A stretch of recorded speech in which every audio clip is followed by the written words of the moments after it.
Welcome to episode 413 of the Brainy Business, Understanding the Psychology of Why People Buy. In today's episode, I'm excited to introduce you to Dr. Melaina Vinski, behavioral science lead at IBM. Ready? Let's get started.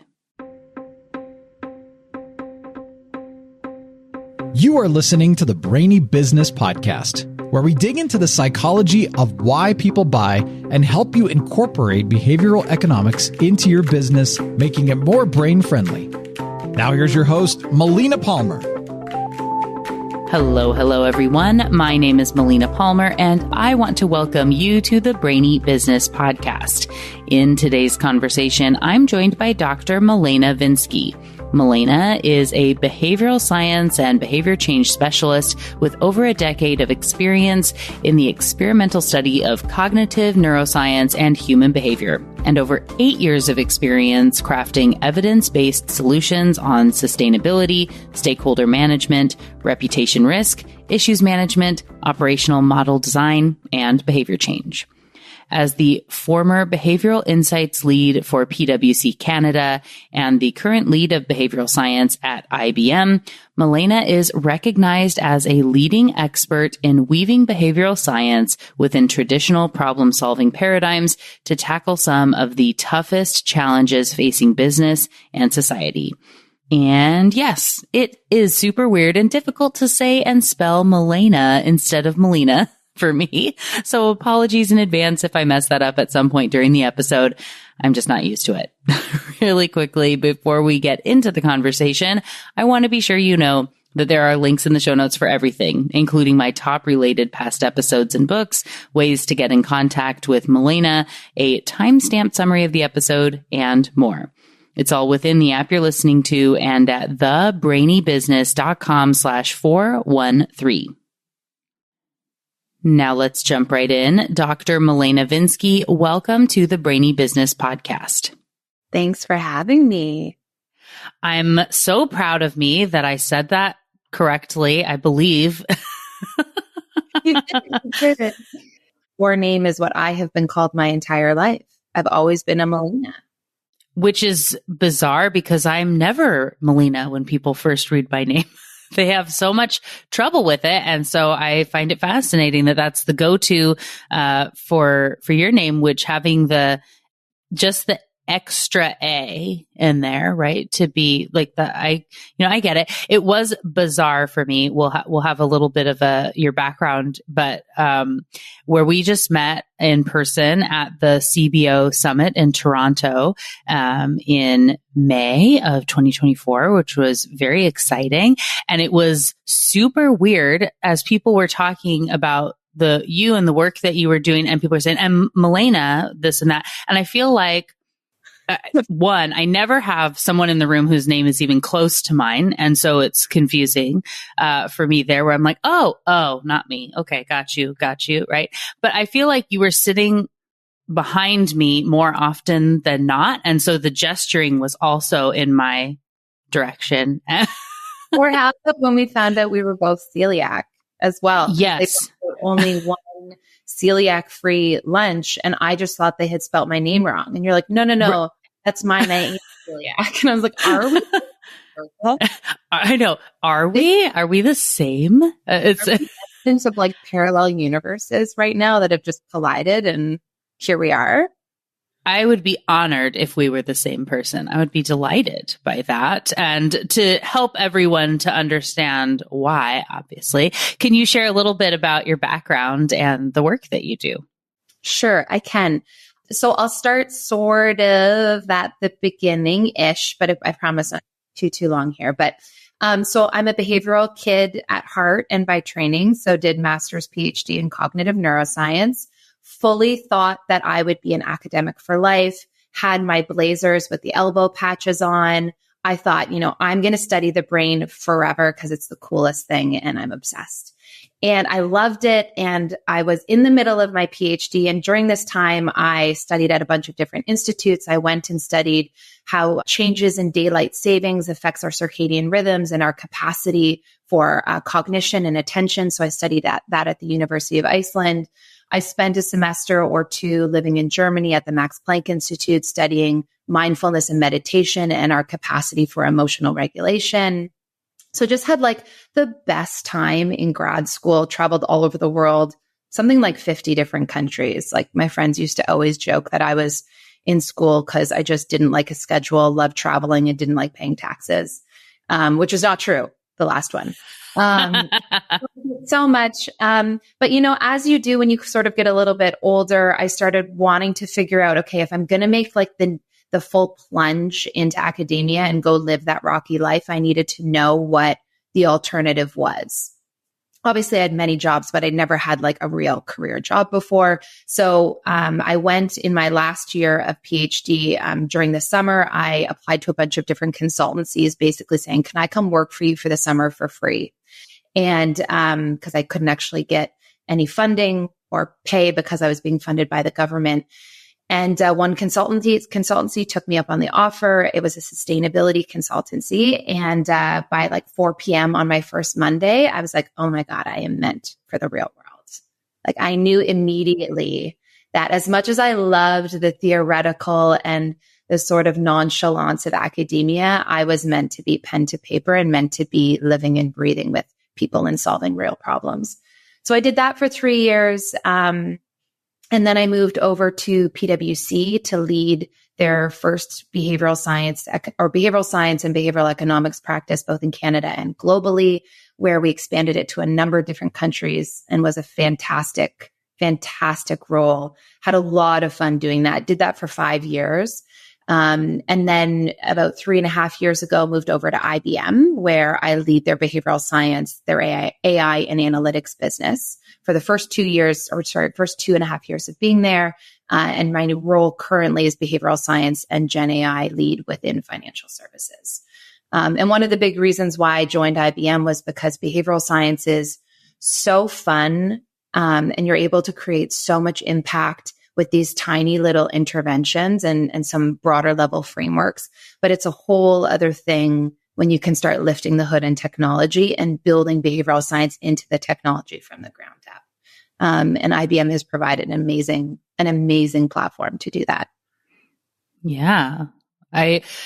Everything you said, like, I want to talk about that, and I want to talk about that, and I want to talk about that. And I'm sure that the audience is feeling the same way. So we'll go ahead and take a step back and kind of talk through some of these aspects. So, what's some of the most interesting when you're saying, studying about mindfulness at Max Planck? Like, I mean, that's amazing. Like, what are some insights you have to share about our brains in that more kind of theoretical space? And what was like lighting you up as you're being driven around, like you say, 50 countries and all these different aspects? As you look back, is there anything that really ties that all together, or, for you or otherwise? Yeah, well, it's clear that the 50 countries, I had a backpack on my back with a notebook, and was wearing Birkenstocks, had feathers woven into my hair, and was often sleeping in the forest or on the beach. So that was sort of unrelated to school, but I do like to say that, that's where the thoughts percolated, that's where the really good ideas came forth. And then by the time I got back to school, I was ready to tackle it all. And I think one of the interesting things is my PhD thesis was on mind wandering. My thesis was on the ebb and flow of conscious thought and how we have this power within our brains to sort of shut off the external world and live in fantasy and travel to the past and go to the future within our own minds, which is just this unbelievable capability that we know to only be true for humans. And so I kind of think of my whole academic experience as a bit of a whimsical adventure. And when you ask me kind of what the things were that resonated with me the most, I think when I was in Iceland and I was studying at the University of Iceland and really looking at how the brain changes as the seasons change, because one of the cool things about Iceland, obviously, is that daylight hours are very different there. So, you have many days in the winter where you get no sunlight at all, and you get many days in the summer where you get no darkness. And so you can see what happens when your circadian rhythms are out of touch or unlocked from the actual way that the world is moving and the way that we're rotating around the sun. And that was one of the first times that I really understood the interlock between the natural world and how our bodies and our brains regulate. And I've always been somebody who loves nature. I love being barefoot in the grass. I need to do it at least like once a day. And that for me was the first time where the science really matched what my heart had always felt, which is we are deeply interconnected and interlocked with the natural world. And that was a very cool experience. I would say at the Max Planck, when I was studying meditation, one of the cool things is almost every morning we would go up to the rooftop and we would practice a different kind of meditation. Broadly there was a huge program on meditation and mindfulness. And it is there that I really learned the power of how the brain and your mindset can influence the actual regulatory mechanisms within the body. You always see the Dalai Lama and some of these other spiritual figures or, deeply attuned practitioners being able to regulate their body with their mind. You think that's kind of cool, but maybe it's a little bit hokey. But that was the first time that I really learned about the interlock between the brain and the sort of our emotional experience and the ability to actually regulate systems within your body. If you do meditate and if you do take the time to breathe deeply, you do take the time to really set your mind in a particular frame, you can change your cognitive capacity and you can change your emotional regulation. And that was powerful for me. Yeah. Well, hopefully powerful for everyone. I mean, was there a certain type of meditation? Like you said, if you did a bunch of different kinds, do they work for different things? Or was it just, this may work for you on your path to regulating your, cognitive capacity. And for someone else, it's another approach that works for them in regulating it. Kind of what's the lesson there for people? I think the biggest thing is everybody just needs to give it a try and give it a try more than once. And it's like any practice, the more you do it, the deeper the impact. And that's basically what the research shows. But I mean, you have schools all over the world that instead of detention are now doing meditation practice. So these kids that have acted out in school rather than staying after and having to, write a bunch of lines on a chalkboard, or I don't know how detention works these days. Detention really works. Never had a detention. Same Z's. Because we are the same person. Neither of us have ever had detention. But I always, only saw it in the movies. But apparently now, there's a number of school boards that are instituting you do meditation instead because it helps build emotional regulation, this ability to stop and breathe, recalibrate, reassess. And I think that's an amazing, step in the right direction for education. Oh, yeah. I love that. And I think just even, some positive focused attention instead of being thrown off on your own and where, from what we know of detention being that like embarrassed state, which is going to can make things worse. So, that's really interesting. On the mind wandering piece, I love, and so all of this, I have a favorite resort, like a spa that I like to go to that I discovered that a client brought me in to do. They were doing their whole like management team at this amazing resort so I got to go be a part of that. And I've just started going there.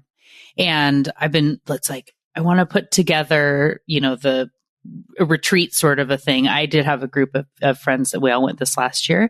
It's a place with no technology that's allowed, while you're there. And so it's very much in that mindfulness, mind wandering, like time on your own, but also in groups if you're wanting that. And they have different activities. And like you're saying, if you want to go on a hike, if you want to go look at some really cool plants or whatever, you get to, or I've done like vision board there. I have it up on my wall and different like art stuff and yoga or whatever your jam is. They have all sorts of really cool stuff there. So, on the mind wandering front for people in business, I find that, if you don't take the time to step away from the regular, of what you're always doing, then you don't have that space to come up with the creative things. And like when I work on a book, let's say I end up taking a lot of time.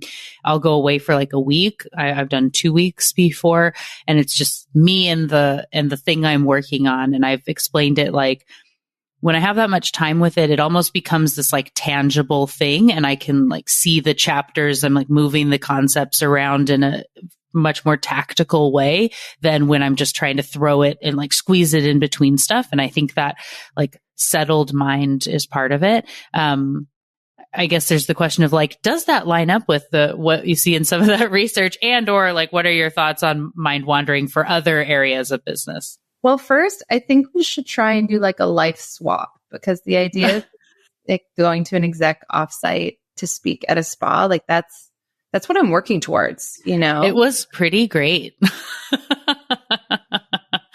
But yeah, I mean, ultimately your experience is perfectly in line. I mean, creativity, creation of new and exciting things, being able to refine a more robust mental model, to make projections about the future, to make sound decisions.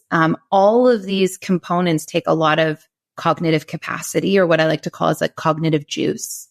And if you do not have the juice, if you don't have the full cup, then you aren't going to have the capacity to actually fulfill what is required to get to the completion on those things. And some of these things never have completion, but just to entertain them. And the brain is aligned with the body in that it needs play. It needs exercise. It needs the ability to just be free and do a spin or two, not to say barefoot in the grass again. That'd be the second time that on your podcast in 10 minutes. But these things are so critical for the enlightenment of the self and the brain and cognition and the emotional experience of what it means to be human. And I actually think it's two concepts. One is you need slack, you need the space, you need the freedom to connect the dots. That's why all the best ideas happen in the shower, But the second thing is a very real concept of task switching, which is we have this, and I don't know why we believe that task switching is not a thing, why we have told ourselves this myth that we can just aimlessly switch between a million different tasks and it won't impede our ability to be focused or resolve the task that we are working on at that moment in time. And even this notion that women are better task switchers than men or multitaskers than men, sure, maybe on a broad instrument level, but at the end, we still experience that effect as well. We still experience that cost. We probably just complain a lot less, But these are two sort of like conflicting or really strong headwinds that you need to manage when you're trying to do something creatively or you're trying to do good work.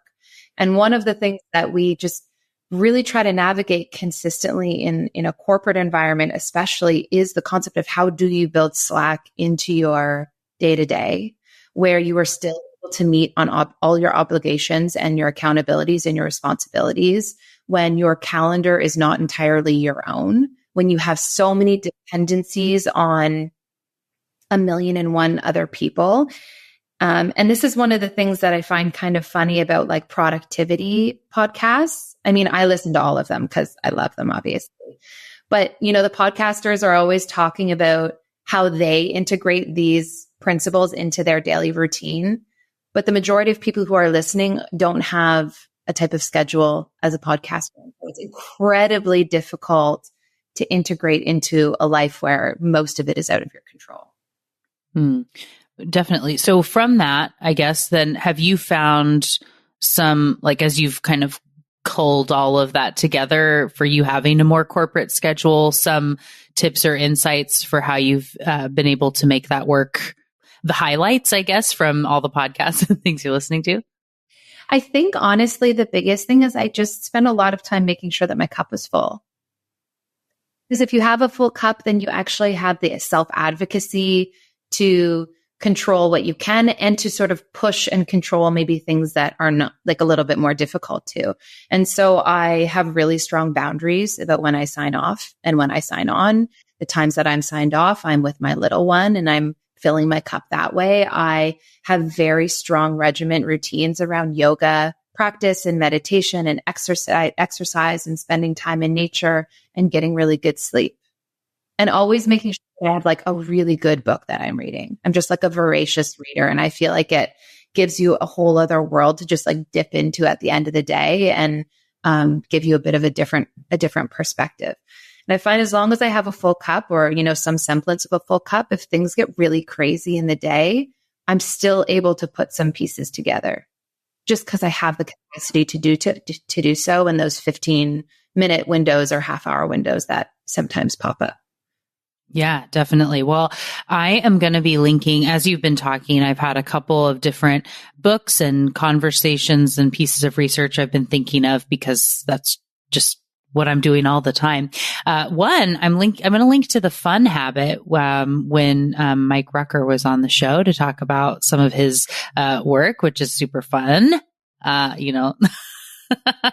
And then also Cassie Holmes, when she was on talking about Happier Hour, her book and that research. And for people to know that, in that way, that research found that between 2 and 5 hours of like time that's for you per day, that doesn't have to be like a 5-hour block or even a 2-hour block, right? Like you're saying, those 15 minutes of something that's filling you up in that positive way is where that 2 to 5 hours on average, per day is going to help you to feel the most fulfilled and like happiest. That more than that, we feel less happy, less than that, and less happy. But so then, like you said, though, 15 minutes here and another 15 minutes over there, whether it's reading or time with family or whatnot, whatever that means for someone, if they can find those little moments, they can add up in a really valuable way. Yeah, and sometimes I've found it is about reframing the meetings that you are in or reframing the context that you're in that can help you think about it as an experience that is going to fill your cup or is going to fulfill you. Workshops are a classic example. Yes, it takes up half of your day. Yes, it's intensive because you're constantly talking. You are facilitating for multiple hours. It can be a little bit draining, but it's also an opportunity to play around and have a bunch of different people who think about the world differently around a table, coming up with a great idea and a pathway forward, prioritizing based on what matters, getting into debates, maybe having some uncomfortable conversations. And I found when I walk into those workshops and I'm able to say, all right, this is a chance for my brain to flex. This is a chance for me to be creative. This is a chance for me to really like think about the world differently and come out as somebody who thinks about things maybe a little differently, that I don't find I'm as drained at the end of those. Because sometimes you just can't, you don't even get those 15 minutes. And so you have to be like, okay, where can I get it? Where can I flex my brain otherwise? Definitely. Yeah. I love that. All right. I could talk about this forever. So I'm forcing myself to move to the next aspect of cool stuff that you've been doing throughout your life and career. So I'm intrigued about what it was when you were having that moment, like you said. So you were all in for academia and, day one, you said, JK, actually, I want to be on this business and applied side. So what was it that helped you in that moment? And I know before we jumped on to the actual interview, you're talking about, for people that are looking to break into the field, that are kind of deciding on their own path. I know people ask me all the time, like, should I do a PhD? Do I not need one? Do I want to work in academia? Do I want to be in business? How do I even navigate this? And so from your perspective, how could you tell what was the right thing for you and what not? And how can you give that into advice for people that are kind of trying to figure it out? I think for me, it was just experimenting with things I didn't know, making a choice on what you're going to do in your career. First of all, you can make multiple decisions over the span of your career. Nobody says you have to do one thing. I think sometimes we can get into a momentum and it can be a little bit scary to explore alternatives. But for me, I knew that academia can be a little bit more of a bumpy ride. I was okay with it, but I needed to see what the other side was like. I thought, this is my life. Why would I just continue down one path without even understanding the other side? And And once I did make that change, and let's be serious, I did it in a very low risk way. I did it during the summer where usually we're all at conferences or writing up papers before the students come back and we can study their brains again. I did it without pay, so they could take me on, no problem. They were getting a free PhD. And then for my final year of my PhD, that's when it got hard because I worked full-time consultancy and full-time to finish my PhD. And that one was obviously a little bit tough, but I'd already made that decision. For me, the biggest thing that I love about the real world is being able to really see like the tangible results of the work that I've done. So in academia, one of the best parts about it is you can spend your time sitting around a table debating really interesting things and topics with your peers at the mechanistic level. So A equals B, D equals F, and then maybe, having some arguments about whether or not those true, relations are, or those relations are true in context A, B, and C. And, you get into these different pools of philosophical thought about how the brain works and how behavior is created, and the importance of context, of course. And that was interesting. But I think in the end, I just enjoyed that part because it was, intellectually stimulating. I personally find it a lot more stimulating to just take what we know with a grain of salt, accept the margin of error, and then just go and try it in the real world and see what happens. And for me personally, I just get so much more fulfillment out of that. But what I will say is I've always kept a very close tethering to academia. I've always had very close partnerships with academic institutions since leaving. So much of my work relates right back to theory. I'm constantly citing, papers and publications that provide a ground truth, if you will, for the problem that we're solving. And so as much as I left it and as much as I'm happy that I did leave it, which by the way, tomorrow is 10 years since I defended my PhD. Wow. Congratulations. It's still, I think there's always an academic in you, even if you leave that. So I don't know if your question or not. I think for me, the biggest thing was just, you have to explore within your own facets of your life. And even the different jobs that I've taken, I always had this like reason to learn more or to want to learn more. Like in academia, I was like, I want to see what the rest of the world looks like. So I went and hopped over. And then I was in a boutique and I was like, this is great. I'm learning fast. I'm learning furiously. It's small, so I can do a whole bunch of different jobs. And I was like, but now I want like corporate training.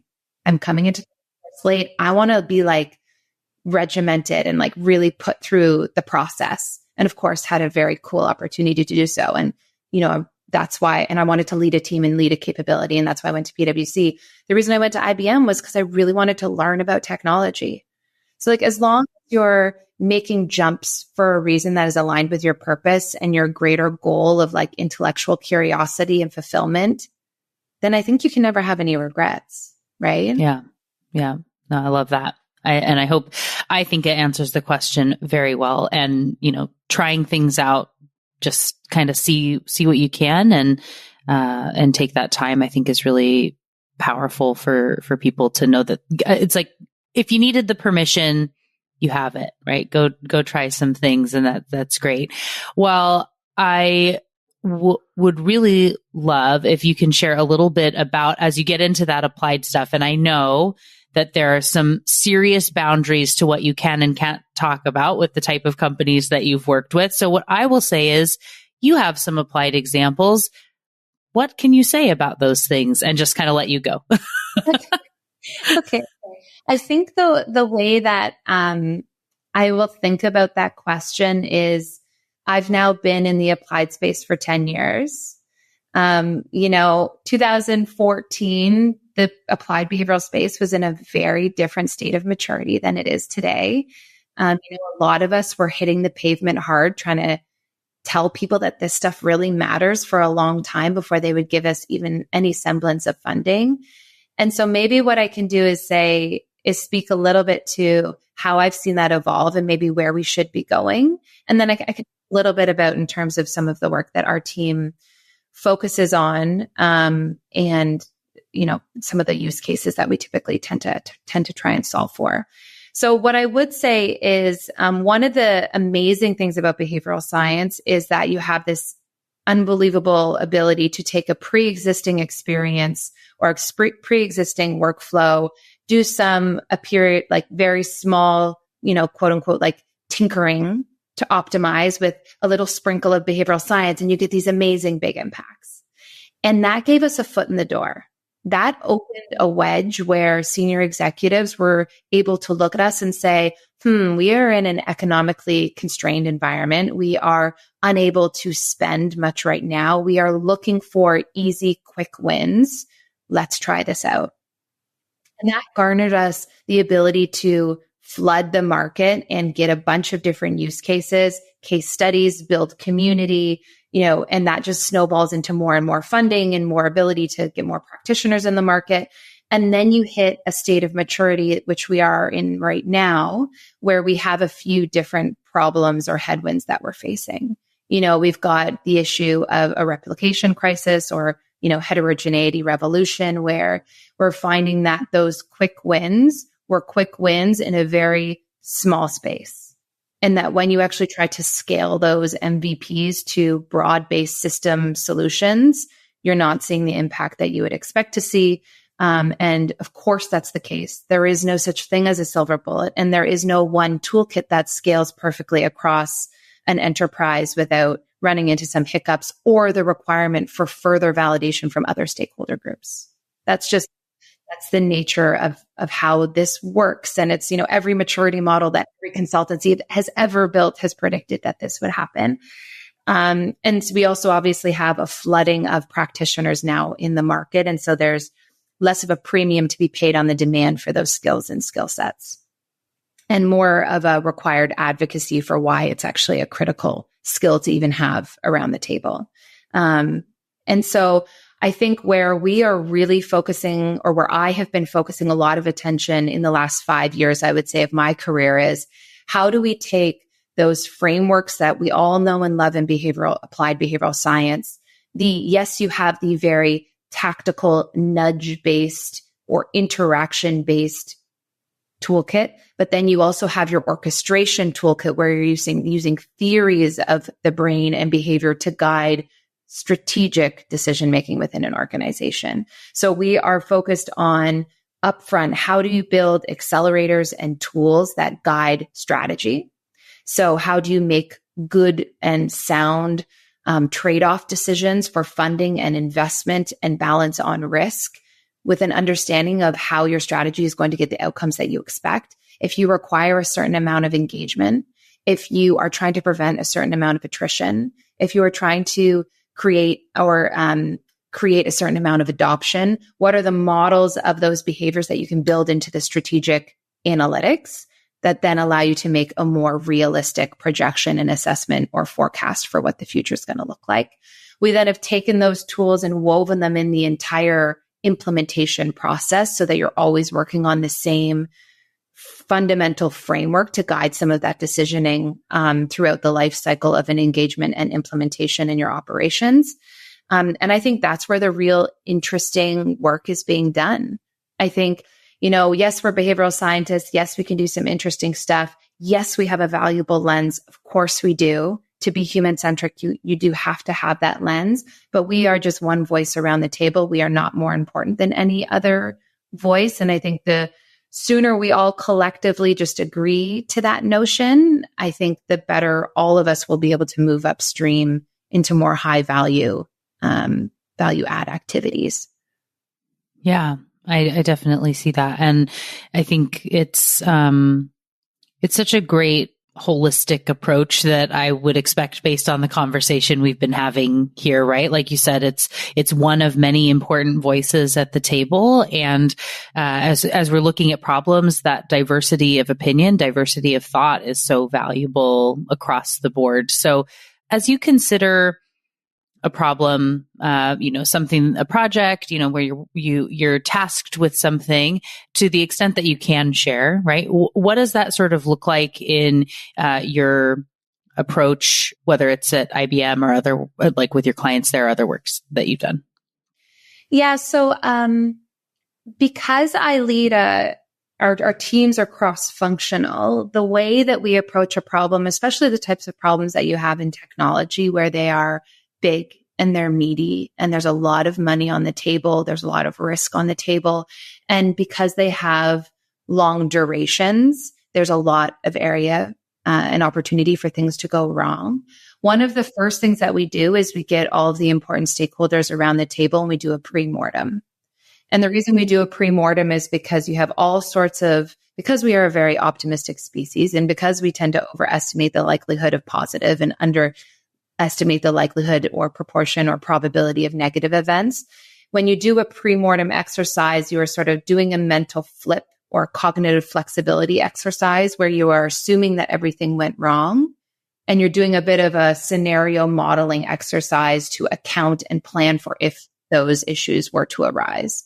Because the problem is when you start a big, meaty, complex project and you're planning, you just assume everything's going to go well. And you have kind of like the standard risk mitigation templates and frameworks that are there. But if you start saying, no, it's going to fail, it completely flips the brain around and it gives you all these other scenarios that wouldn't have come up otherwise. So I think in general, that's a great way to start any kind of project because you'll be thinking about it differently. I think in terms of other ways that we tend to solve the problems, obviously we have a number of core frameworks that we use and standardized approaches that we use that are highly integrative across a variety of different skill sets. So upfront, you typically need your really core strategic thinkers, where the behavioral science folks around that team are really trying to quantify the likelihood of change. And by that, I just mean when you're devising a strategy and you're building out a business case for some kind of implementation, in that implementation, you have a line item that speaks to some level of adoption or engagement or whatever it might be, a required change that will occur from a stakeholder's perspective. And we actually go in and we actually model the likelihood of change and what would be required to achieve that change. And I think that's a very powerful tool. When we get into the actual feature prioritization and planning component, it's how do we prioritize features and functionalities that are going to drive that change rather than just, what's flashy or what we think will be adopted. It's really using those metrics and those levers to drive that change and change that and inform that prioritization. When you get into the actual design of those features and functionalities, obviously we have a very rich toolkit on which we can redesign and work with our UX and UI partners to make that happen. We work with the developers to make sure that they have the right information that is required for them to make that design come to life. And then on the actual measurement and monitoring of progress, we have frameworks that are built up based on the model of engagement or adoption that was used initially on the strategic phase, so that you can make sure you're on the right track. And if you're finding that some of your metrics are slipping, you have a very good foundational framework on which to optimize. And I would say one thing that I wanted to mention when you were sort of asking me about the way that we work, and I was talking about, kind of the state of affairs in behavioral science, like one thing that I just think is so important for us as practitioners is to bring some very serious empathy to the room. Because I think if you are somebody who works in behavioral science, you know that everybody is a good person. It's just at some point in time, something maybe happened. Some point in time, there was a constriction of growth, and that led to certain attributes or traits that become more prominent in that individual. Or that there are certain contexts that create certain levels of elevated anxiety and stress that creates a downstream impact of, all like a plethora of different types of behaviors that you would expect. And you would be surprised at how many instances we are talking about models of stress and anxiety and heightened intensity of emotion on how we need to redesign a process or redesign an experience flow, and the type of impact that you can have is incredible. Yeah, that's great. I love going, like you said, to that stress, anxiety, and knowing just even very simple research on, how cognitive function is impacted when you're imagining a $1,500 emergency versus the $150 emergency and how people have a hard time making decisions. And we think, okay, so if we're overloading them with lots of think about the problem and stuff, it's not going to help them in this positive way, but in that like system 1, system 2 problem, right? We think it should help to kind of scare them into change, but that just isn't the right way. And there are some problems. I mean, in the space that I work, I primarily work in financial services. So with the big banks, most of that is you're dealing with people who are very stressed financially or are trying to meet a goal and are not able to, or in the inflationary environment we are in, are not able to meet their goals of home ownership or, being able to go on that trip that they want to go on. And in the insurance space, it is fraught with emotion. People have been in car accidents. They are off on short-term or long-term disability. They've had a death of a loved one. It's that entire industry needs to have a big cushion for people to fall on, where you are balancing what the organization needs and what the business needs from a data perspective in order for them to do their calculations that are required and for them to, of course, make decisions from a policy perspective, but also just making sure that you're giving the client what they need at that moment in time and not asking too much of them. A classic example is when people have been in a car accident and they're on the side of the road and you call to your insurer and your insurer is asking you 101 questions. Right. And you're looking at your bumper in the middle of the highway, or maybe you have a young child who is crying. You will have no recollection of that call because we know that the constriction of the working memory capacity in times of stress and auditory processing is like a third of visual processing. You basically don't retain any of it anyway. That's just not the time and the place. Right. You need to get information you need to get to make sure it's not a fraudulent claim and that you can initiate what's required in the back end so that you can initiate the policy. And then you give them very clear next steps about where they can find that information to follow up. And we did this with one client where basically doing an automated next step email and truncating that first call to be basically just about empathy and ensuring that the information was correct. We reduced the number of calls that went into the contact center by 98%. We saved the company $5 million in that first year. Just because it's, no big deal.